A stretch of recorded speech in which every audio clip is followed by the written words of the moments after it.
Latimer Upper School in West London is like schools across the country. Who knows when life will return here?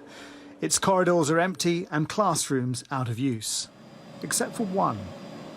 George, a graduate in mechanical engineering and a former pupil here, had an idea.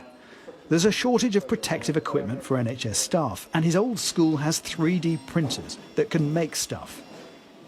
He advertised for help on social media and was answered by another former pupil, Finley, now an engineering student at Newcastle University. George also recruited his brother, Alex, who's an A-level student. And the trio started making protective visors to supply to the NHS for free.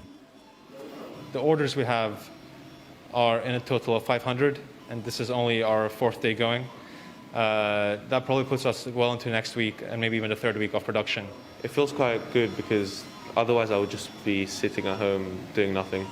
I'm my second year at university, but that wrapped up because of the outbreak, and so I'm kind of twiddling my thumbs and need to find something to do. They started work on Monday and have already created and delivered 90 visors to a hospital in Wales and have orders from GP surgeries and hospitals in London, Liverpool and Inverness. Finley dropped this box as part of an order for medics at a GP surgery in Putney that serves 20,000 patients. You feel so much more protected because beforehand you just have the face mask which covers your nose and your mouth.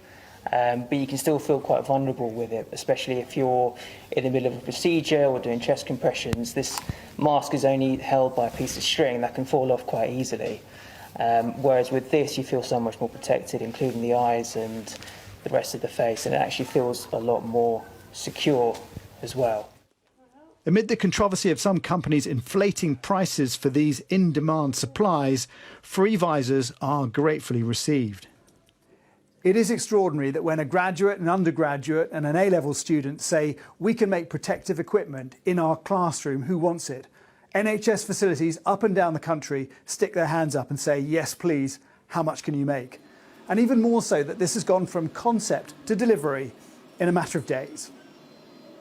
While many of us clap on our doorsteps, these three innovators say this is their way of saying thank you. Jason Farrell, Sky News.